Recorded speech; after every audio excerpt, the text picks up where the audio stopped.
নমস্কার বন্ধুরা, বঙ্গকণ্ঠে আপনাদেরকে স্বাগত। আজকে আমাদের প্রথম পর্বে উপস্থিত রয়েছেন ডক্টর দেবপ্রসাদ কর। নমস্কার। নমস্কার। নমস্কার দর্শক শ্রোতা বৃন্দ, আপনাদের যথাযোগ্য সম্মান জানিয়ে আমরা আজকের বাণীচিত্র শুরু করছি। আমাদের মহামন্ত্র ভারত আমাদের অস্তিত্ব, বাংলা আমাদের হৃদয়। এই মহামন্ত্রের একটা বিশেষ অর্থ রয়েছে। বা রক্তকরবী নাটকে রবীন্দ্রনাথ শ্রেষ্ঠ চরিত্র বিশু পাগলা বলছেন, আস্ত হয়ে থাকাটা পাঠার নিজের পক্ষেই প্রয়োজন, আর যারা তাকে খায় তারা তার হাড় গোড় লেজ খুর সব বাদ দিয়েই খায়।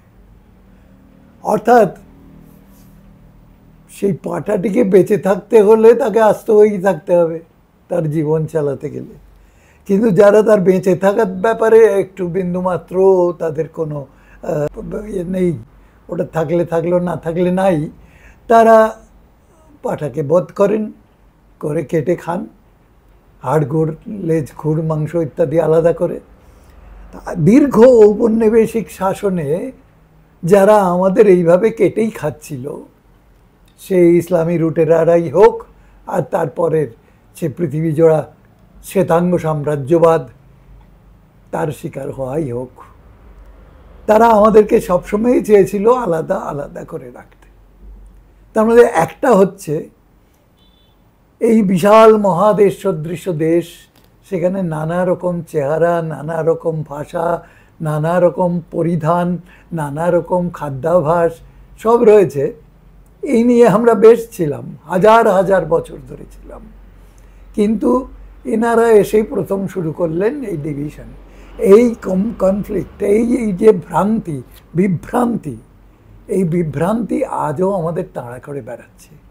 এই জন্যই যখন আমরা বলি যে বঙ্গকণ্ঠ, তখনই মনে হয় কোনো ভাষা কেন্দ্রিক রাজনীতির শুরু হচ্ছে, প্রদেশ কেন্দ্রিক ভাষা কেন্দ্রিক রাজনীতি, যা আমাদের সর্বনাশ করছে তা আমরা বলতে চাই না। ভারতবর্ষ আমাদের অস্তিত্ব, এই অস্তিত্বে রক্ত সঞ্চালন করবে বাংলা অথবা কারো ক্ষেত্রে পাঞ্জাব, যার নিজের বাসস্থান আসাম, যার চিরকালের বাসস্থান তামিলনাড়ু। এই বিভিন্ন অঞ্চল থেকে রক্ত সঞ্চালন হয় বলেই অস্তিত্ব ভারত হয়ে টিকে আছে। কিন্তু যদি রক্ত সঞ্চালন ভালোভাবে না হয় এই বাংলা থেকে কিংবা তামিলনাড়ু থেকে কিংবা ওড়িশা থেকে, তাহলে অস্তিত্ব থাকে না, অস্তিত্বই হারিয়ে যায়। আর অস্তিত্বই যদি না থাকে, অস্তিত্বই যদি হারিয়ে যায়, তাহলে হৃদয় কোথায় সংস্থাপিত হবে? কাজে এই বিপরীতমুখী যাত্রা থেকে আমাদেরকে বুঝতে হবে এই দুটোর পরস্পর পরিপূরকতা। যে বিষ্ণু পুরাণের শ্লোক যেটা আমাদেরকে ভারতবর্ষকে চেনায়, উত্তরম ইয়ৎ সমুদ্রস্য হিমাদৃশ্চৈব দক্ষিণম বর্ষম তদ ভারতম নাম ভারতী ইয়াত্র সন্ততি। এখানে কোনো আলাদা করে প্রদেশের কথা নেই।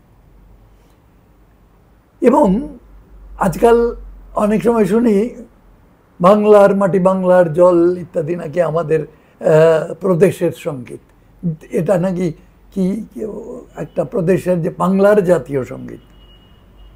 বাংলার মাটি বাংলার জল কবে লেখা হয়েছিল?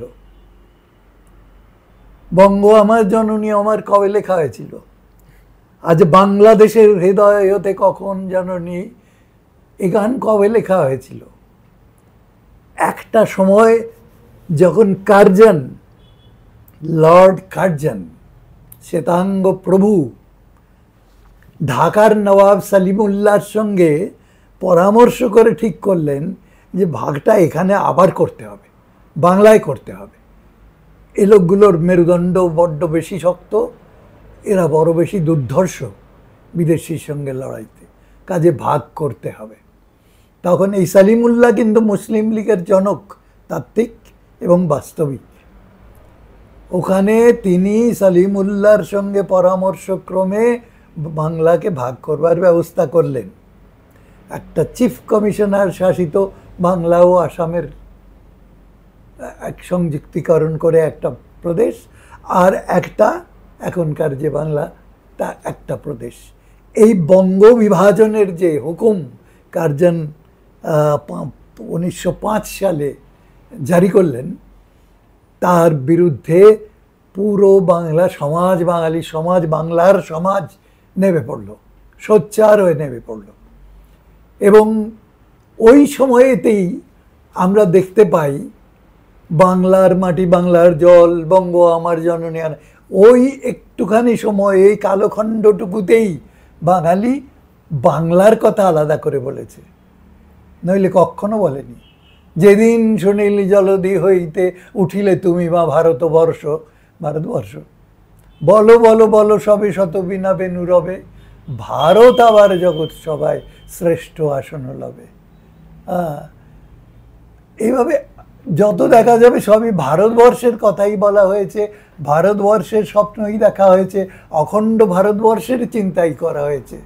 আমরাও তাই করতে চাই, কিন্তু যদি বাংলার ফুলদানিটা সেভাবে সেজে না ওঠে, তাহলে বাংলায় আমরা ভারতবর্ষকে আমরা কি দেব, কি নিয়ে যাব ভারতবর্ষের আঙিনায়? তাই আমাদেরকেও বড় হতে হবে, আমাদেরকেও উন্নতির শিখরে যেতে হবে। এই উদ্দেশ্যেই আমরা বলছি ভারত আমার অস্তিত্ব, বাংলা আমার হৃদয়। এই যে যেটা তুমি বলছো যে ভারত আমাদের অস্তিত্ব, বাংলা আমাদের হৃদয়, আজকে মানে আমাদের দর্শকরা এটার পুরো বিষয়টা মানে ক্লিয়ার হলো যে অ্যাকচুয়ালি আমরা এটাকে কেন আমাদের মূল মন্ত্র বলছি। তাই আচ্ছা, যদি আমরা বলতে চাই যে বাংলার যদি ইতিহাস যদি আমরা শুরু করতে চাই, যেটা আমরা আগেরবার বলেছিলাম, হ্যাঁ, যদি আমরা বাংলার যদি ধরতে চাই যে কোথা থেকে আমরা শুরু করব, তো সেক্ষেত্রে তুমি বলছো যে পুরাণে যেতে হবে আমাদেরকে, বা পুরাতন থেকে শুরু করতে হবে। মানে কোথা থেকে আমরা শুরু করব সেই জায়গাটাই আমরা মানে যদি দর্শকদেরকে আসলে ওই আবার সেই উপনিবেশের কথায় ফিরে যেতে হয়। দীর্ঘ পরাধীনতা, একটার পর একটা উপনিবেশ, তার মধ্যে এই শ্বেতাঙ্গ উপনিবেশ, এটা একটা সাংঘাতিক বিপদের ব্যাপার হয়ে দাঁড়িয়েছিল ভারতবর্ষের পক্ষে। এবং এখানে যখন ওরা এলেন সাহেবরা, তাদের সবাই যে খুব খারাপ ছিলেন তা নয়, তবে তারা তাদের কথা, তাদের মূল্যবোধ, তাদের ভাবনা চিন্তা আমাদের উপরে চাপিয়ে দেওয়ার চেষ্টা করেছেন। তারা যেটাকে শিক্ষা বলছেন সেই শিক্ষা আমার উপরে চাপিয়ে দেওয়ার চেষ্টা করেছেন। আমার এখানে যে শিক্ষা আছে সেটাকে তারা ধর্তব্যের মধ্যেও আনেননি। এবং এই সব শিক্ষায় শিক্ষিত হয়ে আমরাও শুরু করেছি কি, আমাদের যা আছে সেটা বিশেষ কিছু নয়, তা শুধু কুসংস্কার এবং তার কতগুলো পুরনো চিন্তাধারা। কাজে আমরাও তাদেরকে ফলো করছি। আমাদের ছোটবেলাতেও তাই দেখে এসেছি, আমরাও মানে বড় হয়েছি এরকম ভাবে, ওগুলো পুরনো চিন্তাধারা, কিন্তু এমন ভাবে করে আমাদের সমাজের মাঝে জিনিসটা ঢুকে গেছে যে আমরা ওখান থেকে আর বেরোতেই পারছি না। শেকড় চলে গেছে, শেকড় কেটে গেছে। শেকড়হীন গাছ হয় না, সেটা টবের গাছের মতন, ও ক্ষীণজীবী। আমাদেরও তাই শেকড়টা মনে রাখতে হবে, আমার শেকড় কোথায়। বৈদিক সংহিতার একটা পার্ট হচ্ছে ব্রাহ্মণ, একটা পার্ট হচ্ছে আরণ্যক, এবং তেমনি সমস্ত বৈদিক সাহিত্যের একটা অংশ হচ্ছে পুরাণ, পুরাণ ইতিহাস। কৃষ্ণদ্বৈপায়ন ব্যাস তিনি বেদ সংকলন করেন, তিনি পুরাণও সংকলন করেন। এই সংকলিত পুরাণ এবং বেদে বারবারই পুরাণকে মর্যাদা দেয়া হয়েছে, এবং এই পুরাণ হচ্ছে আমাদের ইতিহাস। এখন পশ্চিমী ইতিহাস যেটা, সেটা তারা বলেন এইটাই বৈজ্ঞানিক ইতিহাস, বিজ্ঞানসম্মত ইতিহাস চর্চা হতে পারে তাদের জন্যে। কারণ তাদের বিজ্ঞানসম্মত ইতিহাস চর্চায় কি দেখি আমরা, কোন রাজা কোন রাজ্য দখল করলেন, কোন রাজা কতটা তার সাম্রাজ্য বিস্তার করলেন, কোন রাজা কোথায় কত কত বিদেশে তার সাম্রাজ্য ছড়িয়ে দিতে পারলেন, এটা। এবং পাশাপাশি আরও কিছু দেখি, চার্চ, গির্জা আর রাজার যে যোগাযোগ এবং তাদের যে রাজ্য দখলের যে চেষ্টা, সাম্রাজ্যবাদ যাকে বলা যায় এক কথায়, সেইটে তাদের বৈজ্ঞানিক ইতিহাস। কিন্তু আমাদের ইতিহাসেও রাজা রাজারা আছেন, ইতিহাসে রাজা রাজারা আছেন, তাদের পরিচয় আছে, তাদের বংশ পরিচয় আছে, কিন্তু পুরাণ ভালোভাবে পড়লেই দেখা যায় যে ওখানে আমাদের মূল্যবোধ ধরা রয়েছে। আমাদের ইতিহাস শুধু রাজা রাজার গপ্প নয়, শুধু সাম্রাজ্যবাদী ইতিহাস নয়, সেই সময়কার মানুষের মূল্যবোধ, মানুষের সমাজবোধ, মানুষের চেতনা সব কিছু পুরাণে ধরা আছে। তাই আমাদের ইতিহাস পুরাণ। আমরা এই অন্যদের কথা শুনে নিজেদের ইতিহাস তৈরি করতে গেলে আমরা সব গুলিয়ে ফেলব। হ্যাঁ, যেমন ওই যে গত আমাদের চিত্রবাণীতে আমরা বলছিলাম যে বাংলাদেশের কোনো একজন কেউ এখানে ধর্মপ্রচার, ইসলাম ধর্ম বলেছিলে যে তুমি ওখানে নাকি বাঙালিরা ছিলই না, হিন্দুরা ছিলই না, ওখানে হিন্দুরা ছিলই না, এবং ওই সুফিরা এলেন, চাষবাস শিখিয়েছে, জঙ্গল, যেটা কোনোদিনও সম্ভবই না। এখন আমরা যদি আরো অনেক অনেক প্রাচীনকালে চলে যাই, যেখানে দেখতে পাই যে পরশুরাম তিনি উপস্থিত হয়েছিলেন ভারতবর্ষের সর্বপূর্ব প্রান্তে, আজকে যেটা অরুণাচল, সেই অরুণাচলে ব্রহ্মকুণ্ড রয়েছে, পরশুরাম কুণ্ড বলে, সেখানে পরশুরাম গিয়েছিলেন এবং উনি ওটাকে লোহিত তীর্থ বলে ঘোষণা করেন। আরো অনেক কিছু আছে তার মধ্যে। তো সেইখানে কি করে গেলেন যদি এইদিকে কেউ ছিলেন না? তো এই যে মানে আসাম বলে আজকে যেটাকে আমরা জানি, অরুণাচল বলে আমরা যেটাকে জানি, এই সমস্ত কিছুই আর্য ভারতের অংশ। এবং এই আর্য ভারতে বোধহয় তোমার মনে হচ্ছে আর্য আর অনার্যের ব্যাপারটা, তাই না? হ্যাঁ, এবার ব্যাপার হচ্ছে যে সবসময় তো বলা হয় যে আর্যরাই বাইরের থেকে এসেছিল বা এরকম টাইপের, সেই জিনিসটা যদি না হয়ে থাকে তাহলে অ্যাকচুয়ালি কি ফ্যাক্টটা? এখন আর্য একটা জাতিবাচক শব্দই না, আর্য একটা গুণবাচক শব্দ। যেমন একটা চালু কথা বাংলায় আছে, ভদ্রলোক।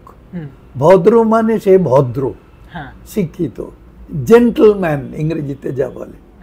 হ্যাঁ, তো তেমনি আর্য হচ্ছেন তিনি যিনি কিনা তার শিক্ষায়, তার সংস্কৃতিতে তিনি উচ্চ স্তরে আছেন। এটা গুণবাচক শব্দ। জাস্ট একটা মানে যেরকম জেন্টলম্যান আমরা বলি যে হ্যাঁ, বা একটা উপাধিও না, জাস্ট একটা তার স্তরটা বোঝানো হয় তিনি কোথায় আছেন। তাই তেমনি আর্য একটা গুণবাচক শব্দ, আর্য কোনো জাতিবাচক শব্দ নয়। এবং ঋগ্বেদে বোধহয় দশম মণ্ডলে, আমি ঠিক বলতে পারছি না, একটা রয়েছে, উল্লেখ রয়েছে, কৃণ্ণন্তু বিশ্বম আর্যম। কৃণ্ণন্তু বিশ্বম আর্যম মানে সমস্ত বিশ্বকে আর্য করো। তাহলে জাতিবাচক শব্দ হলে সমস্ত বিশ্বকে আর্য করবে কি করে? হ্যাঁ, আসলে সমস্ত বিশ্বকে উন্নীত করো সেই স্তরে, আর্যের স্তরে, যেখানে তার শিক্ষা, সংস্কৃতি সব কিছুই অনেকটাই উঁচুতে থাকবে। সমস্ত বিশ্বকে সভ্য করো, শিক্ষিত করো, সুশীল করো, সেটাই হলো কৃণ্ণন্তু বিশ্বম আর্যম। এতদিনের যেই কনসেপ্টটা ছিল আর্যদের, আজকে গিয়ে আমার ক্লিয়ার হলো যে পুরো ব্যাপারটাই ভুল জানা ছিল। আসলে ওটা তো সাহেবদের একটা ব্যাপার ছিল, তারা এই দেশ অধিকার করলেন এবং কতগুলো বাদামি রঙের মানুষ, কালোগুলো মানুষ এখানটায়, সম্পদ অনেক, বিশাল বড় লোক, কিন্তু তাদেরকে আবার মানুষের মর্যাদা ওরা দিতে রাজি ছিলেন না, কারণ প্রধানত জাতি। তা দেখা যাচ্ছে যে তাদের সঙ্গে কিছু লোক এসেছিলেন যারা অনুসন্ধান করতে গিয়ে দেখলেন, প্রত্নতাত্ত্বিক অনুসন্ধান হোক, কিছু হোক, দেখলেন বিশাল সভ্যতা যেখানে তারা এসেছেন, সেটা বিশাল সভ্যতা। তারা যখন জঙ্গলে ঘুরে বেড়াচ্ছেন, তাদের মধ্যে যখন সভ্যতার লেশ মাত্র নেই, তখন এখানে সে বিরাট সভ্যতা। প্রথমে তারা কিছু সংস্কৃতজ্ঞ পণ্ডিত হাজির করলেন, যেমন একজনের নাম হচ্ছে ম্যাক্স মুলার। তো তারা, ম্যাক্স মুলার কোনোদিন ভারতবর্ষে আসেননি, তিনি ওখানে বসে বসে সংস্কৃত পড়ে তিনি এত পণ্ডিত হয়ে গেছেন, তিনি বলছেন যে বেদের বয়স 1500 বছর, মানে 1500 খ্রিস্টপূর্ব, 1500 বিফোর ক্রাইস্ট। এই ধরনের হাস্যকর কথা মানে উনি বলে দিলেন। আর বেদের সংস্কৃত জানলেই শুধু হয় না, যেমন ধরো একটা কথা বলি, একটা রূপকথা পড়ছো, তা রূপকথা পড়তে গিয়ে তুমি দেখলে যে এরকম রাজকুমার গিয়ে ঢুকেছেন একটা প্রাসাদের মধ্যে, সেখানে হাতির ছালে হাতি পাথর হয়ে রয়েছে, ঘোড়া ছালে ঘোড়া পাথর হয়ে রয়েছে, পড়েছো তোমরা ছোটবেলায় রূপকথা এরকম। এবং ভেতরে ঢুকে দেখছেন এক শয্যায় এক রাজকুমারী শুয়ে আছেন, অপরূপ সুন্দরী রাজকুমারী, তিনিও পাথর হয়ে আছেন। তার পায়ের দিকে একটা আর মাথার দিকে একটা সোনার কাঠি রূপার কাঠি। তা রাজকুমার ওই সোনার কাঠি রূপার কাঠি ছুঁয়ে দিতেই সমস্ত কিছুতে প্রাণ ফিরে এলো। এই সোনার কাঠির ব্যঞ্জনা আমরা অন্য লেখা ব্যবহার করি, যেমন বিদ্যাসাগর এলেন যেন সোনার কাঠি ছুঁয়ে একটা মৃত সমাজে প্রাণ সঞ্চার করলেন। এখানে আমি সোনার কাঠি বলতে কি মিন করছি, কি এটার অন্তর্নিহিত ব্যঞ্জনা, সেটা একজন সাহেবের পক্ষে জানা সম্ভব নয়। হ্যাঁ, কাজে সে বলবে গোল্ড স্টিক, বোধহয় ওই ধরনের গোল্ড স্টিক কিছু ছিল, তা দিয়ে এরকম করতো। কাজে এগুলো হাস্যকর হয়ে যায়। এইখানে আমাদের একজন মানে স্বনামধন্য পুরুষ ছিলেন, প্রণম্য পুরুষ, তার নাম ছিল খগেন্দ্রনাথ দাশগুপ্ত। তিনি জলপাইগুড়ির বাসিন্দা, আজ নেই। অসম্ভব পণ্ডিত ছিলেন। তার পাণ্ডিত্যের পরিচয় আমরা আর্য সভ্যতার সন্ধানে ওর লেখা বই আছে, যার মধ্যে আমরা এর ছাপ পাই। পৃথিবীতে খুব কম বই লেখা হয়েছে এরকম। হ্যাঁ, তা উনি এক জায়গায় লিখছেন এরকম যে বেদের ভাষা দুরূহ, রহস্যজনক, এবং এটা বুঝতে গেলে এই পরিমণ্ডলের মধ্যে মানুষ না হলে হবে না। যেমন কেউ যদি পড়ে যে এক ভদ্রলোক তিনি দৌড়াতে দৌড়াতে আস্তে আস্তে পথিমধ্যেই পটল তুললেন। আচ্ছা, পটল তুললেন কথাটা একেবারে সাধারণ বাঙালিরাও জানে পটল তুললেন বলতে কি, কিন্তু সাহেব বলে ভাববে পিকিং গোর্ডস ইন দ্য গার্ডেন, বাগান থেকে বোধহয় পটল তুলে আনতে গেছিল।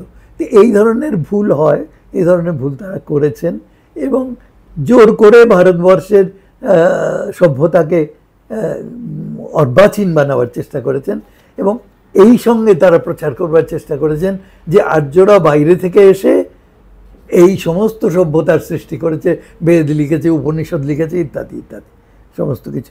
এই জন্য এটা করা হয়েছে। আমাদের এগুলো ভুলতে হবে। এগুলো সত্যি নয়। আজ অবধি কেউ দেখাতে পারেনি কোথায় আর্যদের বাসস্থান ছিল।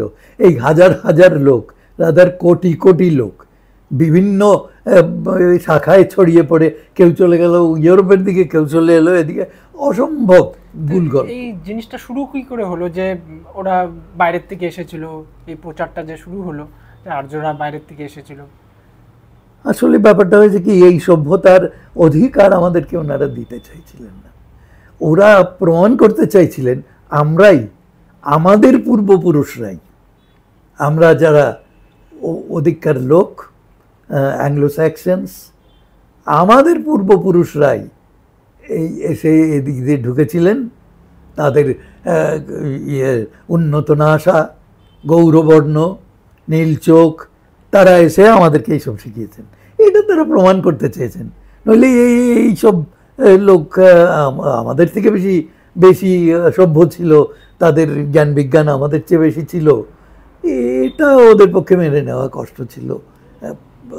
ওরা বিজয়ী জাতি, বিজিত জাতির এতটা মেনে নেওয়া যায় না।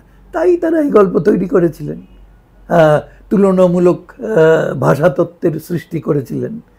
তুলনামূলক ভাষাতত্ত্ব মানে শুরু যিনি করেন ফিলিপ সসেটি, তিনি মোটেই ভাষাবিদ ছিলেন না, ব্যবসা করতে এখানে এসেছিলেন। এমনি অনেক কিছু আছে, পরের স্তরে স্তরে এগুলো আলাপ করা যাবে। একটা ইয়েতে অত কিছু বলতে গেলে হবে না। ঠিক আছে, অনুষ্ঠান আমরা এখানে শেষ করছি। পরবর্তী পর্বের জন্য আপনারা সাথে থাকবেন। নমস্কার। নমস্কার।